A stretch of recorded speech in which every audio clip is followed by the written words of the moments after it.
बिस्मिल्लाहिर्रहमानिर्रहीम। Dear students, अस्सलामु अलैकुम।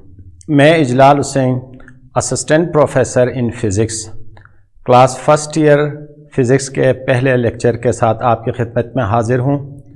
इस लेक्चर में हम फ़िज़िक्स और इससे रिलेटेड बेसिक कंसेप्ट्स के बारे में डिस्कस करेंगे। What is physics?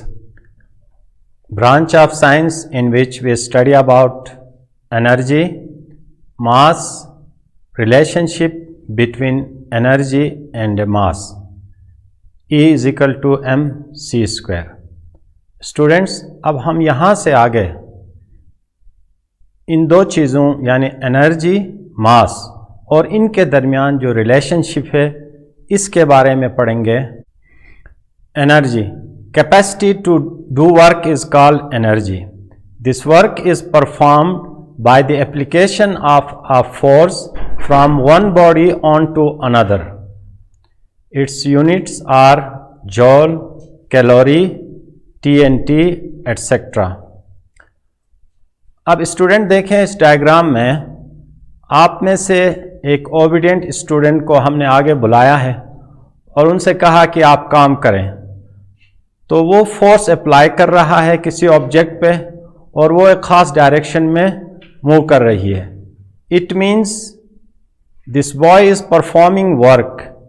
अब हम इस एनर्जी को सिंपल वे में समझने के लिए इसकी एक अल्टरनेट डेफिनेशन पे गौर करते हैं। The potential for causing change और energy is the cause of any change. अब एज एन एग्जाम्पल हम ये जानना चाहते हैं कि किसी ऑब्जेक्ट के अंदर एनर्जी है तो इसका क्या प्रूफ है। अगर वो ऑब्जेक्ट किसी दूसरे बॉडी के में चेंज ला सकती है तो हम कहेंगे कि उस ऑब्जेक्ट के अंदर एनर्जी है। अब हीट को एज एन एग्जाम्पल हम कंसीडर करते हैं और हीट सप्लाई करते हैं आइस के ऊपर जो सॉलिड स्टेट में है। कुछ देर के बाद ये आइस लिक्विड में कन्वर्ट हो जाएगी। अब देखें, इस आइस के स्टेट में चेंज आ गई है। This change is because of that heat. हम एक और एग्जांपल कंसीडर करते हैं। अब आप यहां देखें राइट साइड पे कि कुछ प्लांट्स गिवन हैं और ये खास डायरेक्शन में टिल्टेड हैं, झुके हुए हैं। इसकी क्या वजह हो सकती है? ये उस डायरेक्शन में टिल्टेड है जिस डायरेक्शन में हवा चल रही है। तो इन प्लांट्स में जो चेंज आ गई है वो इस विंड की वजह से आ गई है। लेफ्ट साइड पे देखें कि विंड टरबाइन है जो इस विंड एनर्जी को इलेक्ट्रिकल एनर्जी में कन्वर्ट कर देती है। अब यहां पर हमने दो एग्जाम्पल कंसीडर किए। अब आपको होमवर्क में आप खुद भी एक एग्जाम्पल ले लें, यानी साउंड के बारे में। आप इस क्लास के बाद बैठ के ये डिस्कस करें कि साउंड के अंदर एनर्जी है या नहीं। आप रिसर्च करें, अगर साउंड किसी चीज़ में चेंज ला सकती है तो आप कहेंगे कि साउंड के अंदर भी एनर्जी है। तो ये आपका होमवर्क हुआ, आप नेक्स्ट क्लास में मुझे बता दीजिएगा। Now types of energy. Types of energy with their symbols have been shown here. These all will be discussed in the next lectures. अब एनर्जी को हमने डिस्कस किया है। Now come to mass. Quantity of matter in an object is called mass. Quantity of matter means number of atoms or molecules in a body. Its symbol is m और इसकी जो SI unit है वो kg है। Quantity refers to number 2, 6, 9, 100 etc. So we write 10 kg, 100 kg, 1000 kg. So more mass means more number of atoms or large number of atoms. If we measure mass, it means actually we want to know how many atoms or molecules are there.